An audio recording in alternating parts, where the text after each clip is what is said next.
9페이지만 보시면 신청권자라는 이게 2편의 회생 절차의 회생 신청과 관련해서 그 34조 1항 2호에 보시면 파산의 원인인 사실이 생길 염려가 있다 라는 게 회생 절차 개시하는 요건이고 1호가 사업의 계속에 현저한 지장을 초래하지 아니하고는 변제기능 채무를 변제할 수 없는 경우 이게 이제 또 다른 요건인데 보통 이제 1호의 경우를 좀 가리켜서 이제 흑자도산이라는 말로 표현을 하고 수익력은 있는 회사인데 단기적인 자금 부족으로 채무를 변제할 수 없다는 것입니다.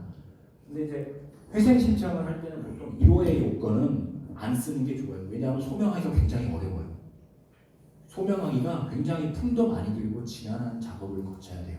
그래서 가급적이면은 2호의 사유를 원형하는 게 좋고 파산의 원인은 또 보시면은 지급불능과 부채 초과인데 지급불능은 자연인과 법인의 공통된 사유이고 부채 초과는 법인의 고유한 파산 원인으로 우리 법에 규정을 하고 있습니다. 그 앞 9페이지 앞에 거좀 부탁합니다.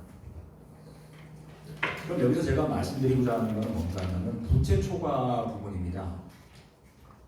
이 판례 사안을 이제 원심부터 대법원까지 쭉 보면은 별게 없어요. 사안 자체는 굉장히 심플하고 그런데 시대에 앞서는 언급을 하신 겁니다.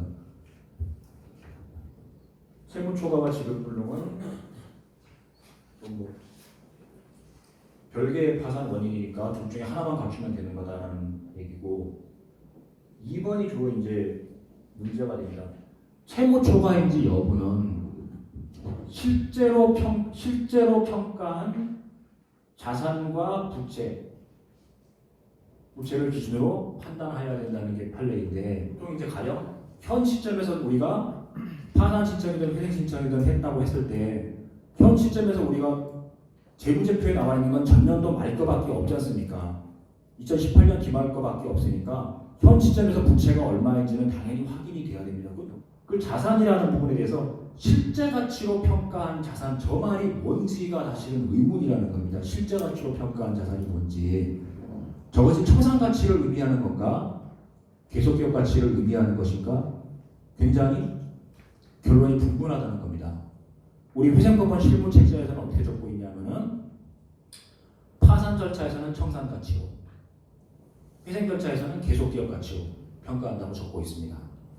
문제는 참 뭔가 하면은 파산 절차에서 청산 가치로 부채 초과 여부를 판단한다고 하는 그 말 자체는 채권자 신청에 무방비로 문제됩니다. 채권자 신청을 방어하기가 어려워요. 자산을 청산 가치로 평가하게 되면은 확 줄어들 거 아닙니까? 저 회생 절차에서 이제 계속기업 가치에 의한다라는 말은 뭔가 하면은 저건 계속기업 가치는 정확히 말하면은 그냥 기업 가치이고 실사 가치라고 보면 됩니다. 실사라는 뜻은 뭔가 하면은 재무상태표에 나와 있는 계정별 금액이 있을 겁니다.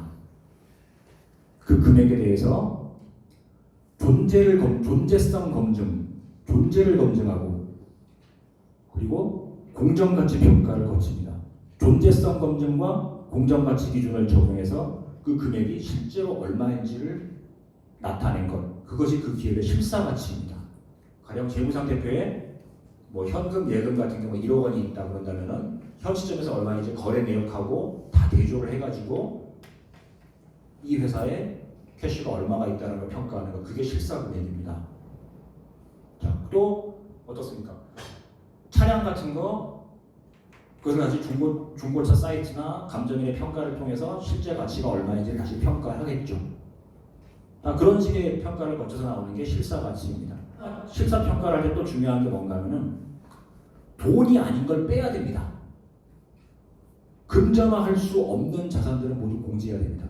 가령 망해가는 회사의 특징 중에 하나가 개발비가 많습니다. 개발비를 이제 자산으로 계산을 해놓고 조금씩 삼각해 나가는 구조입니다. 그래야 그 회사의 재무 구조가 좋아질 거 아닙니까? 한 방에 털어버리면 재무 구조가 안 좋아지니까 이익으로 털어나오고 있어요. 근데 그런 것들은 어떻습니까? 돈이 아니잖아요. 그런 것들 실사금액은 전부 다 0입니다. 그런 걸 반영해서 나오는 실사금액, 요것이 이제 회생절차에서 말하는 계속기업 가치는 아니에요. 저 금액이 저건 실사금액으로 평가를 해야 돼요. 우리 회생법원 실무책자에는 계속기업 가치라고 얘기를 하고 있는데 그 말은 잘못된 표현이에요. 실사금액인데 기업 가치를 평가해요. 그래서 말씀드리면 파산 절차에서는 일단 실무에서 처리하고 있는 게 파산 절차에서는 청산가치, 그리고 회생 절차에서는 실사가치, 그렇게 보시면 될 것 같습니다. 이런 실사의 과정을 거쳐서 존재검증 그리고 공정가치 평가를 거쳐서 나오는 실사금액, 그 도산 채무초과 여부를 판단하는 기준이다. 저는 좀 의문은 좀 있고 제 스스로도 의문은 좀 가지진 의문을 해소하지는 못했어요.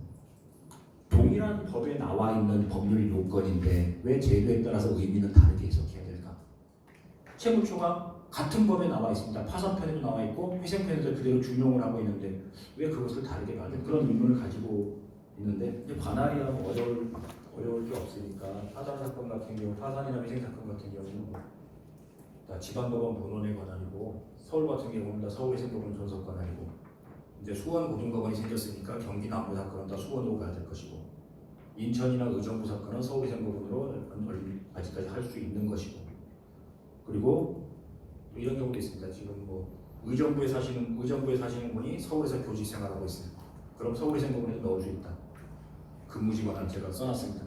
통칭적인 의미고 그리고 신청권자에서 하나 제가 언급 안 드린 게 공익채권자의 신청권이라는 게 있는데 2항 2호 가목에 자본의 10분의 1 이상 채권자라는 신청권자가 있는데 여기에 임금 채권자를 포함한다는 게 판례입니다. 2014마 244 도산조차 개시결정과 관련해서 개시결정 내지는 제가 이제 파산 절차 개시결정이라는 말도 쓰고 있는데 그 중요한 효과가 관리처분권의 이전이라는 건데 그리고 중단과 수계의 문제 이 두 가지가 사실 제일 큰 테마예요. 회생 절차에서는 관리인이라는 주체가 생기고 파산 절차에서는 파산 관제인이라는 주체가 생깁니다. 근데 개인회생 절차에서는 이런 절차가 없어요. 관리처분권의 이전이라는 게 없으니까 어떻습니까? 수계의 문제 같은 건 없어요. 수계의 문제가 일어날 수가 없어요. 그러니까 채무자가 진행하던 소송은 그대로 진행이 돼요. 그럼 그 소송들은 다 그냥 비확정 상태로 남아 있으니까 그거는 법원의 회생위원이 속도 조절을 하는 겁니다. 그 판결 확정될 때까지 변제의 인간은 못 받죠. 쭉 늘어지면서 확정될 때까지 기다립니다. 속도 조절하면서.